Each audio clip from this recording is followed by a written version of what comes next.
Selamat sore Sumatera Utara. Sumatera Utara hari ini hadir kembali menjumpai Anda edisi Senin 6 April 2026 bersama saya Audran dari Olinka.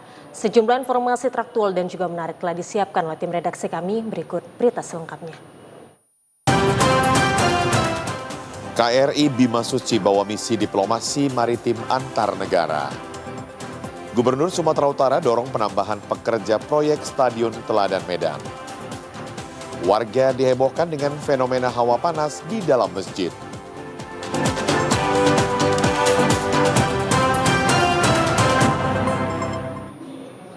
Kapal Kebanggaan Republik Indonesia KRI Bima Suci bersandar di dermaga 104 Belawan, Kota Medan dengan membawa misi diplomasi maritim dan penguatan hubungan internasional. Kegiatan ASEAN Plus Cadet Sail 2026 dan Kartika Jalakrida ini menegaskan papan strategis pelayaran negara ASEAN dan non-ASEAN yang terlibat. Kapal latih kebanggaan TNI Angkatan Laut KRI Bima Suci tiba di dermaga Pelabuhan Belawan dalam rangkaian kegiatan ASEAN Plus Cadet Sail dan Kartika Jalakrida 2026 serta disambut langsung Komando Daerah Angkatan Laut 1 Laksamana Muda TNI Deni Septiana bersama Wali Kota Medan Riko Triputra Bayu Waas. Kegiatan berlangsung khidmat dan syarat budaya. KRI Bima Suci sebagai kapal layar latih tiang tinggi menghadirkan 79 taruna Akademi Angkatan Laut, yakni Angkatan ke-73 bersama 52 peserta ASEAN Plus Cadet Sail dari 25 negara, termasuk ASEAN dan non-ASEAN seperti Australia, China, Kanada, Afrika, dan negara-negara Eropa, serta lebih dari 400 peserta tambahan yang meliputi ABK, staf latihan, dan siswa SMA yang mengikuti kegiatan Open Ship. Komandan Komando Daerah Angkatan Laut 1 Laksamana Muda TNI Deni Septiana mengatakan pelayaran ini membawa misi diplomasi maritim, diplomasi perdagangan, dan perkenalan budaya serta UMKM Indonesia khususnya di Kota Medan. KRI Bima Suci yang pada kesempatan ini yang membawa dalam kegiatan tadi pelayaran untuk pelayaran dan di samping itu juga membawa misi untuk diplomasi maritim, sehingga melibatkan kadet-kadet dari mancanegara untuk ikut terlibat di sini. Dan juga tidak lupa sesuai dengan pesan dari pimpinan Angkatan Laut dan dari pimpinan nasional bahwa selain diplomasi maritim kita juga ada diplomasi perdagangan.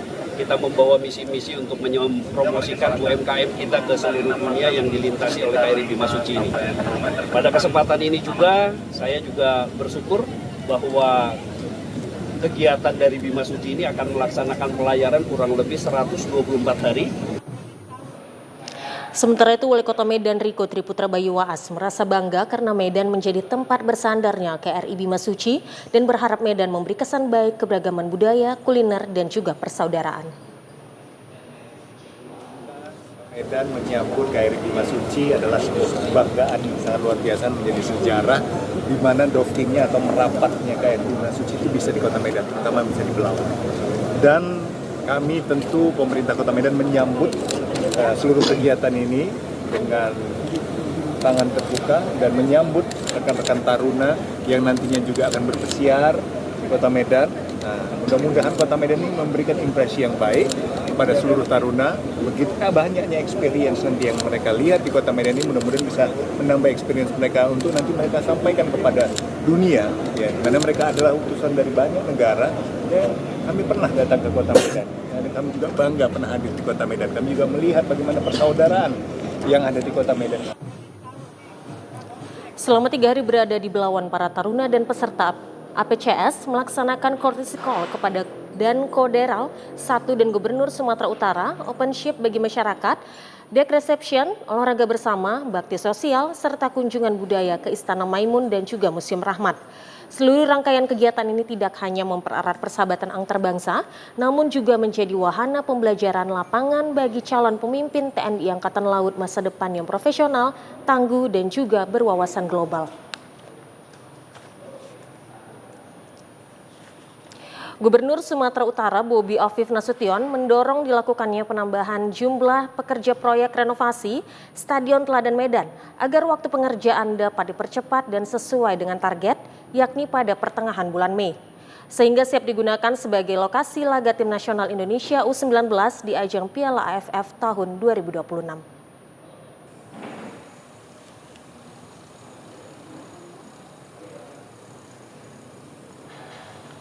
Meski pengerjaan proyek renovasi Stadion Teladan Medan kian hari menunjukkan hasil yang positif dalam segi fisik, namun Gubernur Sumatera Utara Bobi Afif Nasution merasa perlu adanya penambahan jumlah pekerja agar penyelesaian proyek renovasi stadion yang terletak di jantung kota Medan ini dapat selesai pada pertengahan bulan Mei sesuai dengan target yang dicanangkan, sehingga dapat menjadi salah satu venue ajang Piala AFF U19 yang akan digelar di Sumatera Utara pada bulan Juni mendatang. Kini pengerjaan proyek renovasi Stadion Teladan Medan telah memasuki tahap pemasangan bangku single seat di setiap tribun hingga peremajaan rumput lapangan. Bobi juga menilai dorongan pemerintah Provinsi Sumatera Utara terhadap pemerintah Kota Medan untuk dapat menyelesaikan pengerjaan renovasi Stadion Teladan ini telah maksimal dan siap memberikan bantuan hingga masukan yang diperlukan Pemko Medan. Dirinya berharap Kementerian PUPR sebagai wakil pemerintah pusat dalam proyek ini juga dapat serius dalam mengebut pengerjaan proyek tersebut. Ada dua ya, kami selalu sampaikan ada dua. Ada APBN, ada APBD. Nah yang APBN ini kita harapkan segera bisa selesai Pak ya. Ada dua tahap 1 dan tahap 2. Tahap 2 tadi tinggal 2% lagi kurangannya ya. Tahap 1 tahap 1 kurang 2% lagi. Tahap 2 alhamdulillah tidak ada deviasinya Pak ya. Deviasinya 0 ya Bapak ya. Nah ini mudah-mudahan terkejar di bulan Mei selesai. Kuncinya hanya di manpower saja. Tadi kita sampaikan di manpower ini 1 shift baru ya. 2 shift Pak. Kalau perlu 3 shift. Renovasi Stadion Teladan Medan yang dimulai sejak awal tahun 2024 lalu ini menggunakan skema 2 pembiayaan, yakni berasal dari APBD Kota Medan dan APBN, sehingga perlu ada sinkronasi dan kolaborasi antara Pemko Medan dan Kementerian PUPR agar dapat terwujudnya Kota Medan sebagai tuan rumah Piala AFF Piala AFF U19 bagi tim nasional Indonesia. Pangdam 1 Bukit Barisan Majen TNI Hendi Antariksa groundbreaking jembatan perintis di wilayah Kodam 1 Bukit Barisan. Sebagai bentuk komitmen memperkuat konektivitas dan membuka akses wilayah terpencil, Pangdam 1 Bukit Barisan Majen TNI Hendi Antariksa di wilayah Kodam 1 Bukit Barisan secara Zoom melakukan groundbreaking pembangunan jembatan perintis di wilayah Kodam 1 Barisan serta di Kodim 0210 Taput pagi tadi. Dihadiri jajaran TNI, pemerintah daerah serta tokoh masyarakat setempat.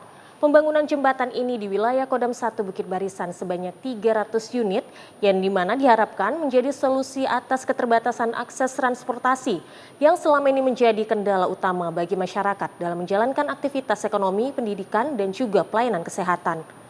Seperti halnya di Dusun Sintaka, Desa Aiksian Simun, Kecamatan Tarutung, saat melakukan groundbreaking jembatan perintis yang mengalami kerusakan, dan Dim 0210 Letkol Ronald Tampu Bolan mengatakan, pembangunan jembatan merupakan bagian dari upaya TNI dalam mendukung percepatan pembangunan daerah, khususnya di wilayah yang masih terisolir. Selain meningkatkan mobilitas warga, keberadaan jembatan ini juga diharapkan mampu mendorong pemerataan pembangunan serta meningkatkan kesejahteraan masyarakat di wilayah tersebut. Pembangunan jembatan perintis ini menjadi bukti sinergi antara TNI dan juga pemerintah dalam menghadirkan infrastruktur yang berdampak langsung bagi masyarakat.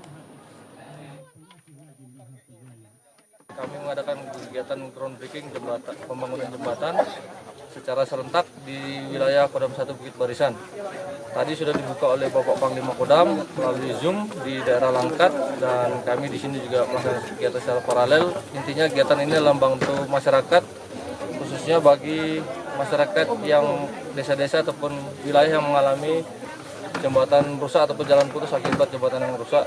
Pada titik ini kita akan bangun jembatan modular berupa beli, nantinya akan dibangun setelah groundbreaking ini dengan waktu durasi mungkin 2 bulan ke depan sehingga selesai dan bisa digunakan oleh masyarakat. Desa Dusun Sitaka, Desa Siantim.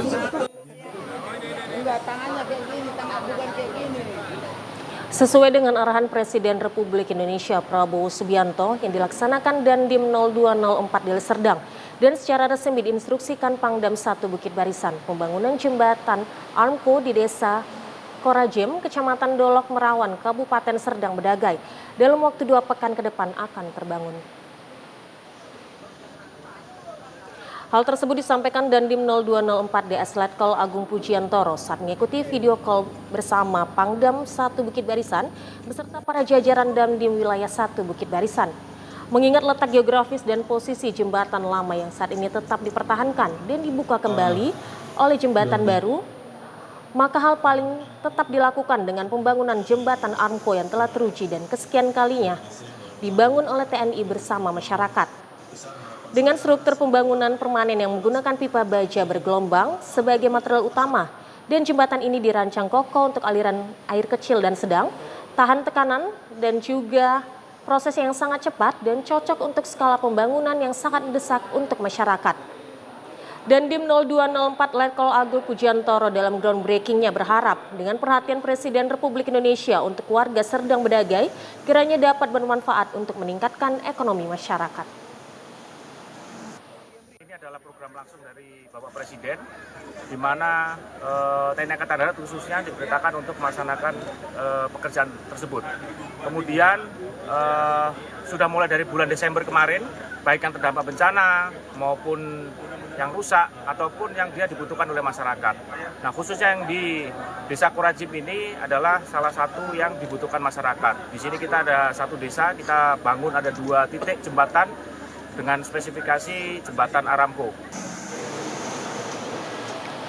Wakil Bupati Adlin Yusri Tambunan menyambut baik langkah TNI dalam pembangunan dan kiranya masyarakat dapat menjaga dan memelihara jembatan Armco ini.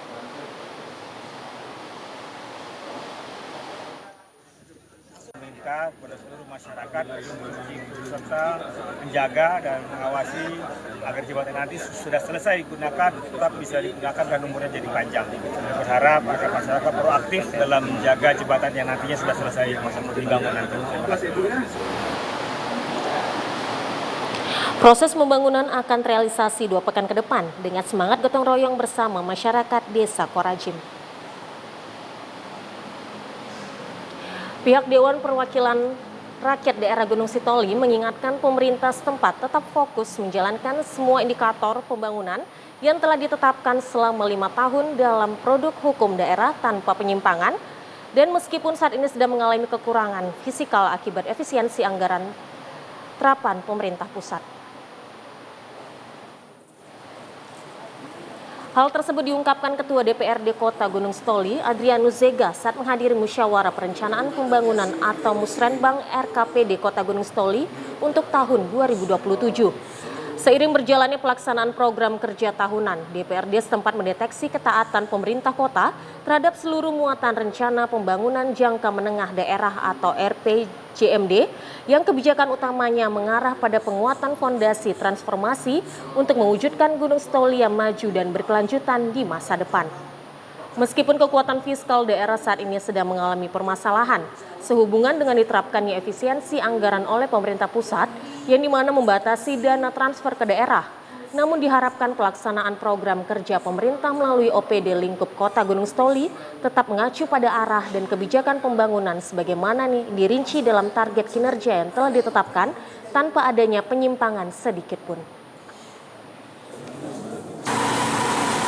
Setiap OPD fokus pada target kinerja yang sudah ditetapkan dalam RPJMD. Dan itu adalah kontrolnya. Nah, kalau itu kita sepakat, apapun yang terjadi kita sudah berusaha maksimal. Ya, walaupun kita tidak menutup mata bahwa indikator itu tidak akan tercapai sesuai dengan RPJMD karena kondisi fiskal. Tetapi yang saya maksudkan adalah kita tidak membiarkan hal itu, kita semakin mempertajam prioritas. Optimalisasi prioritas pembangunan daerah menjadi tema pembangunan tahun 2027 mendatang pada wilayah Kota Gunung Sitoli, sehingga penyusunan dokumen perencanaan masih terus dimaksimalkan secara teliti sebelum diajukan untuk dibahas secara bersama anggota DPRD. Hal ini merupakan bentuk keterkaitan program yang terintegrasi untuk tercapainya kesejahteraan rakyat di wilayah khususnya Kota Gunung Sitoli.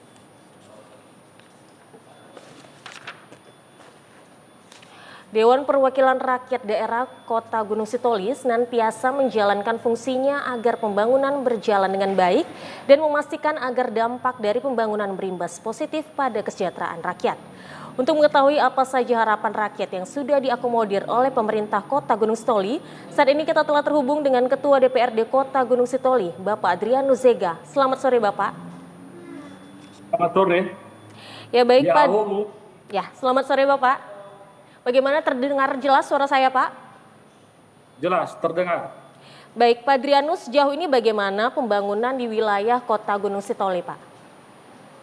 Baik, sebagaimana mestinya tugas-tugas pemerintahan dan tugas-tugas pelayanan kepada masyarakat dan pembangunan berjalan sesuai dengan harapan kita dan bekerjasama antara semua stakeholder secara kolaboratif dapat terlaksana dengan baik untuk kemajuan Kota Gunung Sitoli. Demikian, Ibu. Baik, selanjutnya Pak Adrianus, apakah semua prioritas pembangunan yang dilakukan oleh Pemko Kota Gunung Sitoli sudah sesuai dengan harapan rakyat, Pak? Baik, tentunya apa yang telah kita rencanakan dalam dokumen-dokumen perencanaan, kita senantiasa melakukan planning perencanaan termasuk dalam Perda APBD. Namun karena kondisi fiskal yang semakin memprihatinkan untuk Kota Gunung Sitoli 3 tahun terakhir, maka memang banyak harapan-harapan yang tidak bisa terlaksana, walaupun itu terus disiasati dengan peningkatan kinerja dan pemilihan skala prioritas yang dipertajam.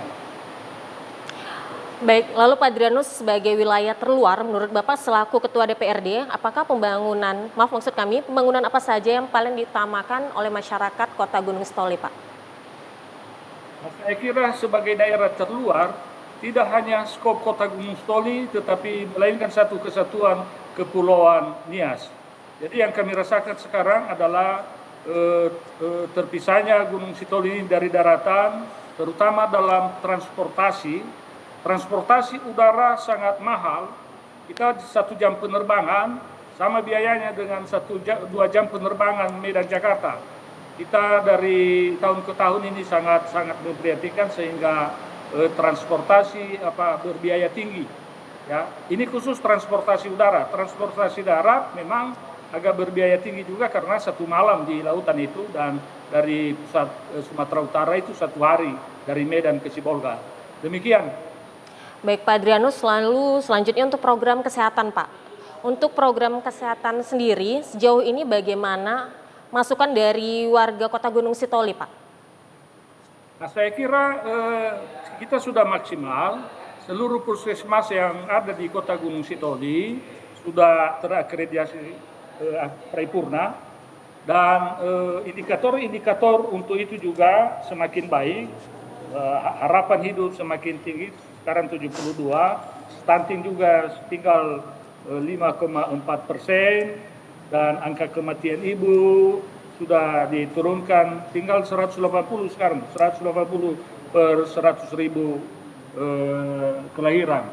Oleh karenanya kita mendorong terus pelayanan kesehatan, dan tentunya dengan fasilitas yang ada, BPJS yang ada, semua bisa terlayani walaupun belum maksimal. Demikian. Baik, Pak Adrianus, selain kesehatan, untuk pendidikan, Pak, untuk program pendidikan sendiri, apalagi yang menurut Bapak perlu dibenahi sehingga SDM dari Gunung Sitoli memiliki daya saing, Pak? Ya, pemerintah sudah bekerja keras untuk terus menaikkan rapor pendidikan. Sehingga kita sekarang rapor pendidikan kita ini sudah nilai 83, sekian. Dan angka partisipasi juga, kalau kita sudah PAUD itu sudah 100%, Ibu. Dan angka partisipasi murni SD sudah 98. Namun dari sarana prasarana kita masih ruang kelas kategori baik untuk SD misalnya masih rendah, untuk SMP masih rendah 71% dan SMP 84%. Oleh karenanya perlu dukungan pemerintah. Hanya memang tahun terakhir ini TKD kita untuk urusan pendidikan itu tinggal 10% dari tahun sebelumnya. Demikian. Lalu Pak Adrianus selaku Ketua DPRD bagaimana Pak untuk meningkatkan pertumbuhan ekonomi di Kota Gunung Sitoli? Nah, kita terus mendorong pemerintah untuk program-program pengembangan ekonomi kerakyatan di bidang perekonomian, walaupun namanya predikat kota, kita dalam bidang pertanian juga terus kita dorong prioritas pembangunan dan peningkatan sarana prasarana, Dan ini yang paling memprihatinkan adalah dunia usaha, karena industri yang ada di Kota Gunung Sitoli masih belum ada, yang besar, skala besar. Misalnya pengolahan hasil lautan hampir tidak ada. Artinya hasil lautan masih itu ke pantai barat Sumatera, ke Sibolga, di drop, sehingga belum ada investor untuk itu. Jadi masih terkendala. Baik, Pak Adrianus, menurut Bapak selaku Ketua DPRD, program pemerintah pusat dan provinsi, apakah sudah berjalan sesuai di Kota Gunung Sitoli sendiri, Pak? Khusus provinsi, kami mengucapkan terima kasih kepada Gubernur Sumatera Utara, Pak Bobi, karena perhatiannya, sehingga khusus di Kota Gunung Sitoli, jalan provinsi ini hampir rampung 100%, dan mungkin bidang-bidang yang lain. Demikian juga ada rencana sekolah Garuda dari provinsi kita tapi dari secara nasional baru program-program nasional MBG yang belum maksimal, dan belum sekolah rakyat misalnya masih belum ada dan sebagainya. Jadi mohon juga itu ada program strategis ya dari nasional, sehingga ini untuk skop Kepulauan Nias, sehingga bisa terintegrasi dengan kabupaten yang lain kalau program pusat. Baik, terakhir Pak Adrianus Zega, apa harapannya Pak kepada pemerintah dan juga masyarakat Kota Gunung Sitoli? Ya, dengan kondisi fiskal yang semakin sulit untuk saat ini, kita berharap mudah-mudahan pemerintah pusat memberi pertimbangan khusus untuk daerah terluar ini, dan kita harapkan pemerintah mempertajam prioritas dan efektivitas birokrasi dalam melaksanakan tugas-tugasnya. Demikian juga dengan masyarakat, partisipasi masyarakat untuk meningkatkan kehidupan perekonomian, untuk back to basic, kembali ke pertanian, membuka usaha-usaha sehingga yang selama ini bahan kebutuhan pokok didatangkan dari luar dapat semakin dieliminir. Dan ini kita sudah mulai gerakan bagaimana masyarakat mulai menanam cabai, menanam beternak dan sebagainya. Jadi kita mendorong terus dengan kita sinergis dengan semua stakeholder termasuk dunia usaha, dan mudah-mudahan visi misi Kota Gunung Sitoli dapat tercapai, Gunung Sitoli hebat. Demikian. Baik, terima kasih Pak Adrianus Zega selaku Ketua DPRD Kota Gunung Sitoli atas bincang-bincangnya untuk sore hari ini Bapak. Terima kasih atas waktunya. Selamat sore Bapak. Selamat sore, ya ahobu Kota Gunung Sitoli. Baik, terima kasih Bapak. Ya pemirsa, kita akan kembali lagi di Sumatera Utara hari ini. Tetaplah bersama kami.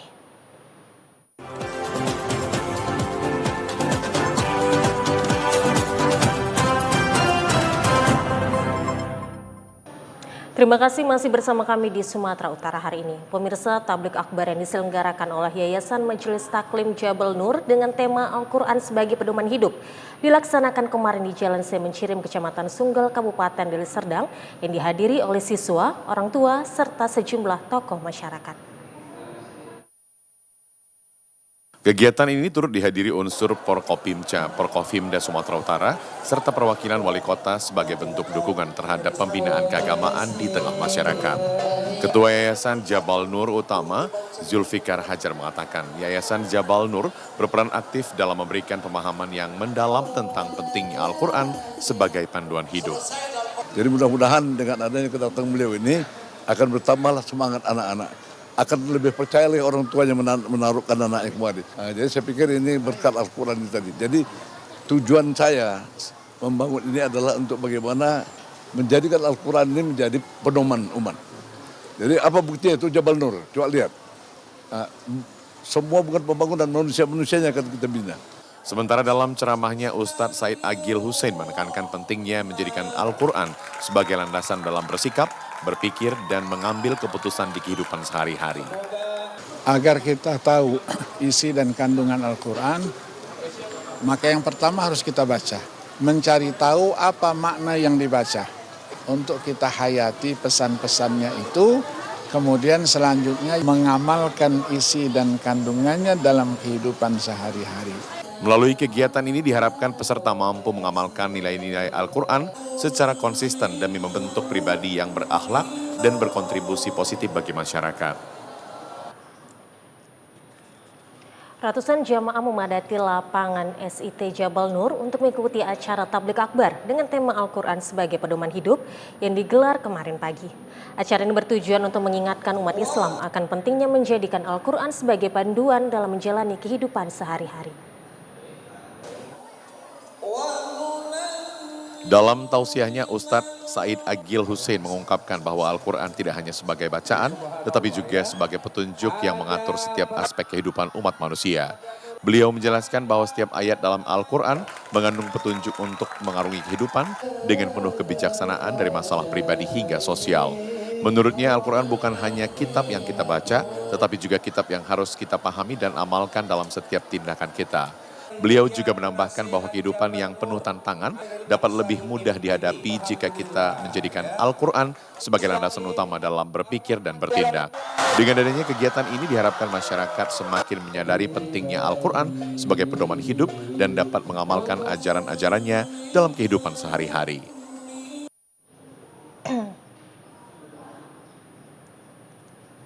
Balai Bahasa Provinsi Sumatera Utara mempunyai tugas fungsi pembinaan perlindungan, pemasyarakatan bahasa, dan sastra di Sumatera Utara. Literasi baca tulis diikuti sejumlah sekolah dan kepala sekolah dari Kota Medan dan Deli Serdang, serta SD, SMP, dan SMA yang akan diintervensi pada tahun 2026. Kepala Balai Bahasa Provinsi Sumatera Utara, Asrif, resmi membuka sosialisasi literasi baca tulis tahun 2026 di Aula Balai Besar Guru dan Tenaga Kependidikan Provinsi Sumatera Utara Senin pagi. Peserta akan mengikuti berbagai materi diantaranya sosialisasi literasi baca tulis, BIMTEK, sosialisasi baca tulis bagi pendidikan, dan TENDIK, BIMTEK, sosialisasi baca tulis bagi peserta didik. Unit Pelaksana Teknis Badan Pengembangan dan Pembinaan Bahasa Kementerian Pendidikan Dasar dan Menengah, Asrif menegaskan, literasi baca tulis sangat penting untuk kemajuan kemampuan siswa bergantung pada kecakapan literasi. Kemajuan kemampuan siswa bergantung pada kecakapan literasi. Kecerdasan siswa bergantung pada seberapa baik kecakapan literasi, dan kecakapan literasi itu perlu dilatih, perlu dipersiapkan dengan baik, tidak turun begitu saja, tetapi perlu disiapkan dan baik ketika ada masalah perlu mendapatkan penanganan.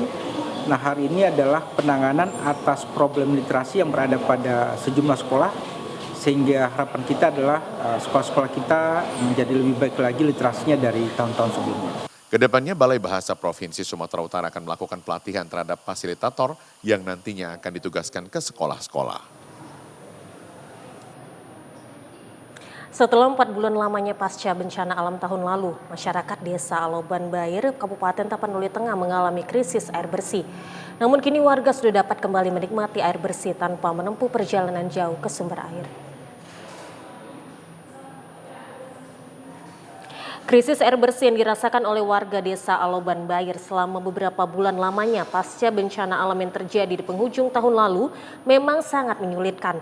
Pasalnya untuk memperoleh kebutuhan air bersih yang layak digunakan dalam kebutuhan sehari-hari, mereka harus menempuh perjalanan puluhan kilometer ke sumber air bersih yang dimana letaknya berada di tengah hutan. Hal tersebut disebabkan karena rusaknya sumber air bersih dan jaringan pipa yang selama ini dipergunakan usai diterjang material longsor dan banjir yang terjadi tahun lalu. Namun saat ini pendistribusian air bersih ke permukiman warga kembali lancar tanpa kendala setelah TNI Angkatan Darat Korem 03 Kawal Samudra menyelesaikan program pembangunan pipanisasi air bersih di kawasan Desa Aloban Bair yang berlangsung selama beberapa bulan pasca bencana alam yang melanda. Menurut Kepala Desa Aloban Bair, M. Hutagulung, dengan hadirnya program pipanisasi ini sangatlah memberikan manfaat besar, khususnya dalam pemenuhan kebutuhan air bersih setelah beberapa bulan lamanya mengalami krisis air bersih bagi masyarakat di Desa Aloban Bair.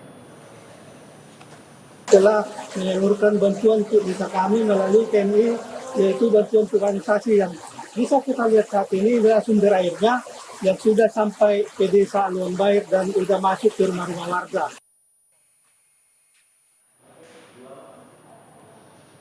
Pemirsa, kami akan segera kembali dengan sejumlah informasi lainnya. Tetaplah bersama kami di Sumatera Utara hari ini.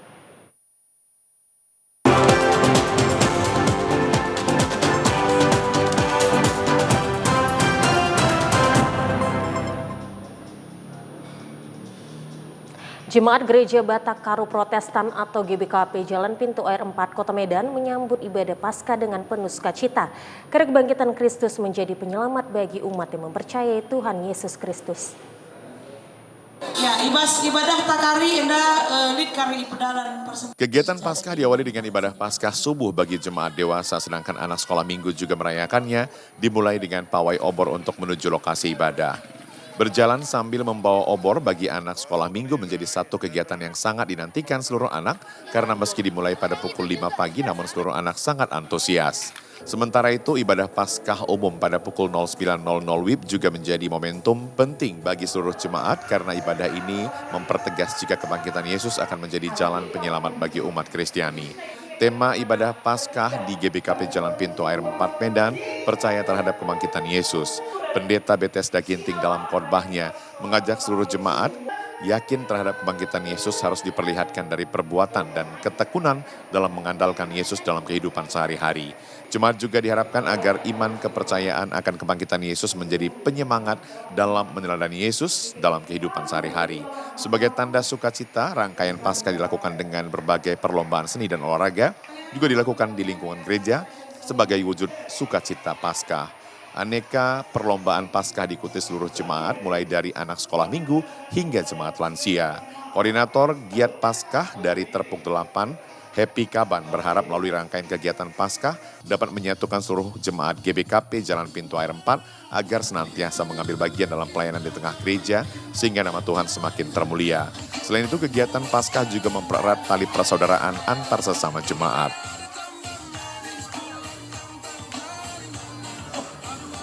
Perayaan ibadah Paskah di Kabupaten Karo berlangsung meriah, salah satunya berada di GPKP Runggun Asrama Kodim. Kegiatan berlangsung dengan menyalakan api unggun dan pencarian telur Paskah yang melambangkan kemenangan cahaya dan kebangkitan Yesus Kristus. Puluhan jemaat anak-anak dan remaja dengan penuh keceriaan memeriahkan Minggu Paskah di Gereja Batak Karo Protestan Runggun Asrama Kodim di Kabupaten Karo. Rangkaian kegiatan Minggu Paskah ini menanamkan nilai-nilai iman kepada anak-anak sejak dini. Ibadah berlangsung dengan suasana yang menyenangkan dan dilengkapi oleh khotbah dari pendeta yang bertemakan Yesus sudah bangkit. Selanjutnya kegiatan dilanjutkan dengan kegiatan yang paling dinantikan oleh anak-anak, yakni berburu telur-telur Paskah yang disembunyikan di halaman dan sekitaran gereja. Terlihat seluruh peserta antusias berburu demi menemukan telur Paskah. Telur Paskah melambangkan kehidupan baru dan kemenangan Yesus atas kematian, yang dimana ibadah perayaan dengan mencari telur Paskah pada subuh hari menggunakan api unggun merupakan tradisi unik yang melambangkan kemenangan cahaya atas kegelapan dan kehidupan baru.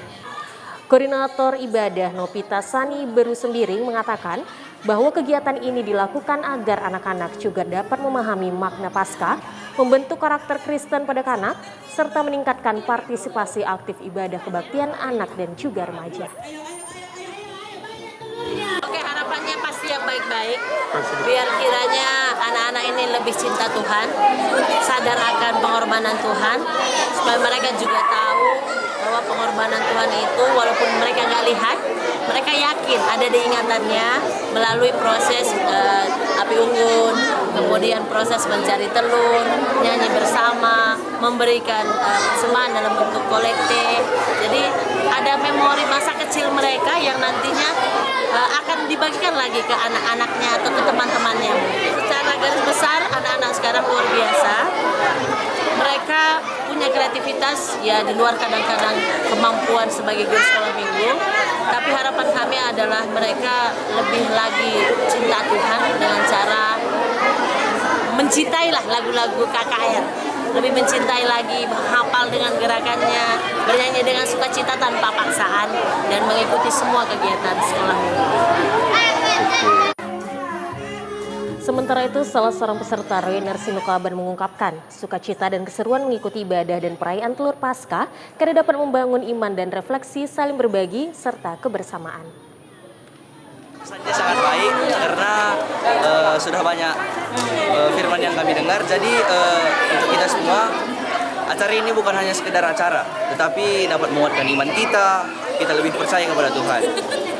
Seru nggak apa tuh? Bagaimana? Seruannya ceritakan bagaimana? Oke, jadi tadi kami juga ada melaksanakan kegiatan mencari telur pasca. Kegiatannya sangat seru dan sangat meriah karena kami selalu melakukannya secara meriah dan bersenang-senang tanpa adanya rasa bersaing dengan teman-teman semua. Suara kicauan burung yang merdu dan beragam kini bukan sekedar suara alam yang terdengar di pelosok desa di Kabupaten Dairi. Di daerah ini, hobi memelihara burung sudah menjadi gaya hidup yang digemari berbagai kalangan, bahkan menjadi ajang silaturahmi dan kompetisi yang memacu adrenalin para pecinta burung. Di Kabupaten Dairi, hobi memelihara burung kicau ini sudah digemari lintas usia, mulai dari anak-anak hingga orang tua. Untuk merawat burung-burung ini pun biasanya para penggemar tidak mengenal waktu. Jam malam sepulang beraktivitas kerja bisa tersita demi merawat dan melatih burung-burung kesayangan mereka. Tidak heran jika gaya hidup ini membuat ajang kompetisi burung kicau kian sering digelar di Kabupaten Dairi. Kompetisi ini pun tidak hanya menjadi ajang untuk unjuk gigi bagi para pecinta burung, tetapi juga menjadi pusat pertemuan komunitas yang mempererat tali persaudaraan. Kegembiraan akan terpancar dari wajah para peserta saat burung peliharaan mereka berkicau dengan lantang dan juga memukau. Bahkan rasa haru dan bangga pun akan terlihat bagi mereka yang berhasil membawa pulang piala dan juga hadiah. Menurut salah seorang anggota komunitas burung kicau, Romi Mulyadi, setiap jenis burung memiliki teknik perawatan tersendiri. Sebelum kita pergi kontes, kita menyiapkan jangkrik, dimandikan dulu dia sebelum burung ini mulai harus dimandikan dulu. Kita harus kasih ulat ongkong, jangkrik gitu, baru troto gitu.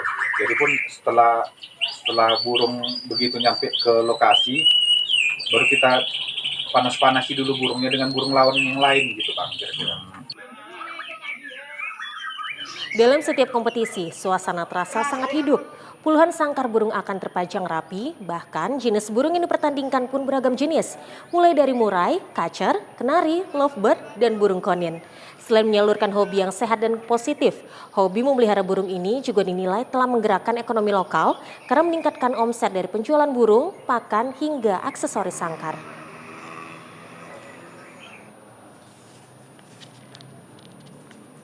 Masyarakat Desa Parbangunan Kabupaten Mandailing Natal dikejutkan dengan fenomena suhu panas yang mendadak muncul di lantai dan tiang Masjid Al-Muhajirin sejak 3 hari terakhir. Suhu panas terkonsentrasi di ruangan sholat wanita di Masjid Al-Muhajirin, Desa Parbangunan, Kecamatan Panyebungan, Kabupaten Mandailing Natal. Hawa panas terasa di area mencapai 1 meter persegi. Kondisi ini memicu kekhawatiran dan rasa penasaran warga dengan anomali suhu panas tersebut. Kejadian tidak biasa ini baru dilaporkan warga pada hari Sabtu dini hari lalu, yang dimana usai warga melaksanakan sholat subuh. Namun kondisi ini sudah berangsur menghilang sejak hari Jumat kemarin. Namun selang beberapa jam, suhu panas semakin terasa hingga ke tiang masjid. Untuk mengantisipasi hal yang tidak diinginkan, pihak desa juga telah memadamkan listrik masjid, namun suhu panas tersebut masih tetap terasa. Menurut cerita warga yang sholat di sini, mulai hari Jumat ada rasa panas di situ kan. Tapi baru pagi ini orang itu melapor karena terlalu panas dia, udah bertambah suhunya kan. Jadi kita pun sudah sempat melapor ke Babinsa, ke Babin Kamtibmas, juga ke Camat.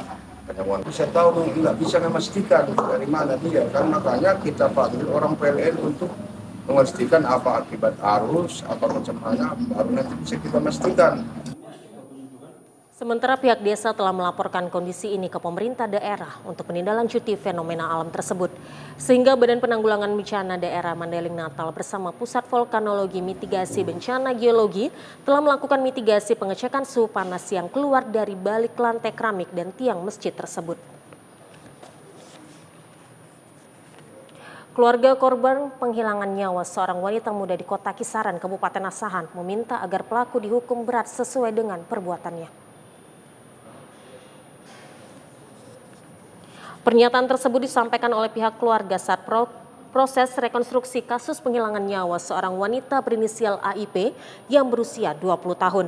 Rekonstruksi tersebut digelar di 2 lokasi berbeda dengan memperagakan sebanyak 17 adegan untuk mengungkap kronologi kejadian. Suasana rekonstruksi berlangsung tegang, bahkan keluarga korban dan warga yang hadir tidak kuasa menahan emosi. Ibu korban terlihat menangis histeris saat menyaksikan langsung adegan demi adegan yang diperagakan oleh pelaku. Tersangka pelaku, Muhammad Ali berusia 29 tahun yang merupakan suami korban, sempat menjadi sasaran kemarahan warga. Selain meminta pelaku dihukum seberat-beratnya, keluarga juga meminta pihak lain yang diduga terlibat segera ditetapkan sebagai tersangka. Sementara peristiwa penghilangan nyawa tersebut terjadi pada bulan Februari 2026 lalu yang dipicu pertengkaran antara korban dan juga pelaku. Bahkan usai menganiaya korban hingga meninggal dunia, pelaku sempat mengarang cerita jika korban terjatuh dari sepeda motor. Ibu apa, Bu? Harapanku mati dia dibuat ini. Apa hukumannya bagaimana? Hukum mati lah dia, Pak. Hukum mati. Sama-sama di dalam ini. Kenapa dia bebas? Kenapa dia bebas? Dia di dalam rumah ini, Pak. Sama-sama dia mengeksekusi anakku. Iya. Kepala desa si Jabu tolong dia, Pak. Bilang enggak? Tolong diusut. Hanya tersaksi, tidak tersangka. Pemirsa, untuk mengetahui bagaimana situasi arus lalu lintas di sejumlah persimpangan di Kota Medan, kita akan melihat laporan dari petugas Sisirum Dinas Perhubungan Kota Medan berikut ini. Selamat siang, saya Dinda dari Sisirum ITS Dinas Perhubungan Kota Medan akan melaporkan berita terkait kondisi arus lalu lintas yang sering menjadi masalah utama bagi para pengguna jalan di kota besar Indonesia. Tidak terkecuali di Kota Medan saat ini. Untuk melangsung kondisi terkini, saya akan melaporkan situasi arus lalu lintas yang terjadi di beberapa titik persimpangan Kota Medan yang terpantau oleh CCTV kami. Pertama, saya akan melaporkan situasi arus lalu lintas di Jalan Simpang Sunggal Ring Road. Terpantau arus lalu lintas yang datang dari arah Sunggal mulai mengalami kepadatan kendaraan. Dikarenakan akar keluar masuknya bus dari loket yang berada di dekat persimpangan tersebut.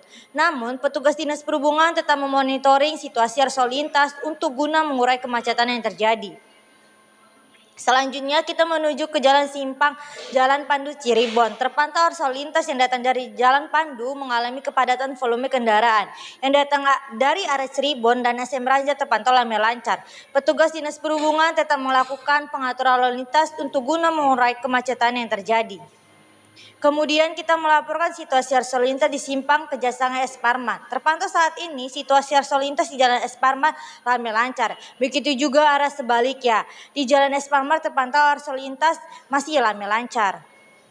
Kemudian kita menuju ke Simpang Jalan Juanda Katamsa. Terpantau arus lalu lintas yang datang dari arah Polinia dan Halat mengalami kepadatan. Begitu juga yang datang dari arah Istana Maimun dan Pelangi mengalami kepadatan. Guna mengantisipasi kemacetan yang semakin panjang, petugas Dinas Perhubungan tetap melakukan pengaturan lalu lintas. Kami tetap menghimbau kepada seluruh pengguna jalan untuk selalu berhati-hati dalam berkendara. Tetap utamakan keselamatan daripada kecepatan. Tetap patuhi rambu-rambu dan marka jalan yang ada. Lengkapi surat-surat berkendaraan Anda. Demikian kami laporkan situasi arus lintas sore ini langsung dari Sisirum ITS Dinas Perhubungan Kota Medan. Kami kembalikan ke studio TVRI Sumatera Utara, Jalan Putri Hijau, Medan. Baik, terima kasih Dinda atas informasinya. Selanjutnya kita ke informasi perakiraan cuaca di sejumlah daerah di Sumatera Utara dari Badan Meteorologi, Klimatologi, dan Geofisika Wilayah 1 Medan yang berlaku pada hari Selasa 7 April 2026.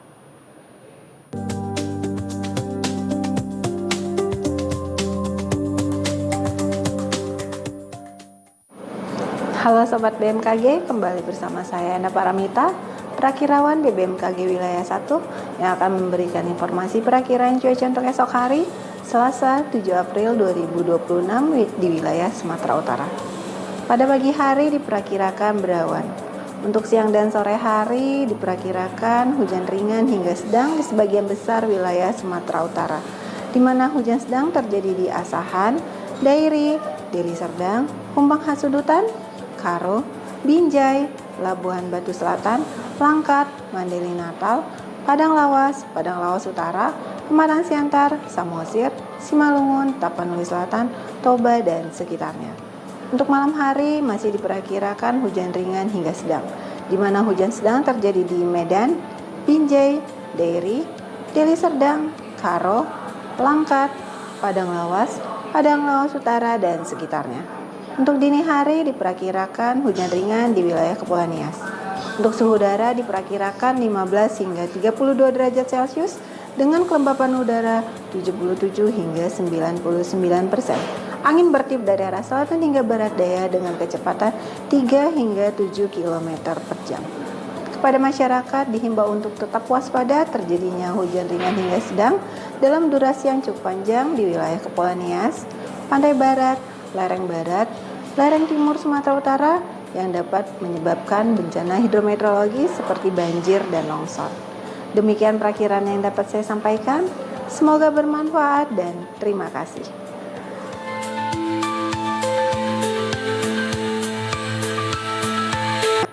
Pemirsa, berikut kami sampaikan informasi yang telah kami rangkum dalam segmen Lintas Andalas.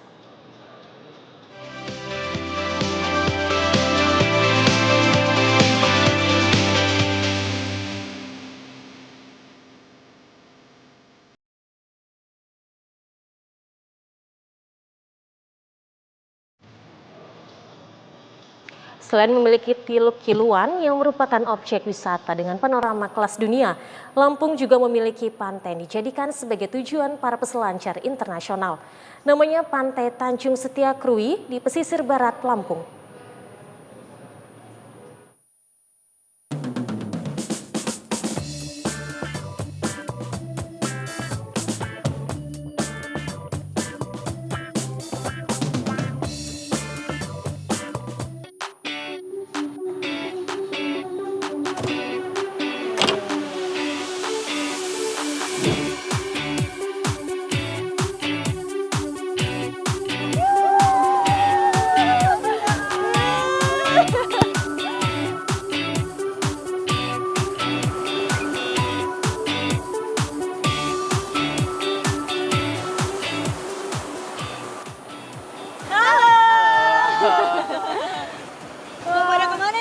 Baru mau surfing. Baru mau surfing, wah kebetulan banget nggak sih? Kita kesini mau cobain surfing. Jadi gimana nih, boleh nggak kita surfing bareng? Boleh banget malah. Oke, tapi sebelumnya namanya siapa? Ciko. Ciko sama Aka. Ya udah nanti kita ketemuan di sana ya. Iya. Setelah kita ganti baju, oke? Oke, see you. Sampai ketemu ya di sana ya. Ombak yang bergulung dengan ketinggian yang menantang menjadikan Pantai Krui pesisir barat digemari para peselancar.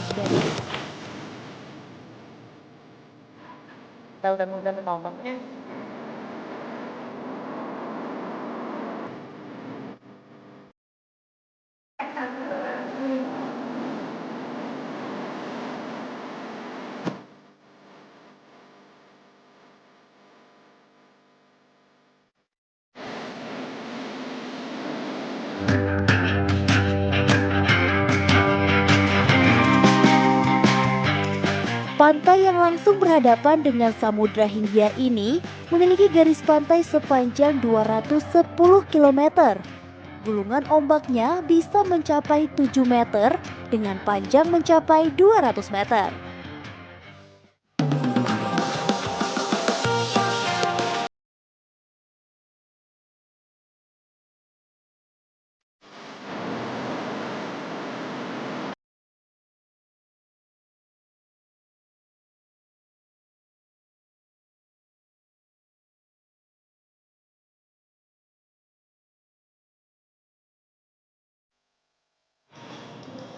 Pemirsa, demikian informasi dari Lintas Andalas dari Kota Lampung mengakhiri perjumpaan kita pada sore hari ini.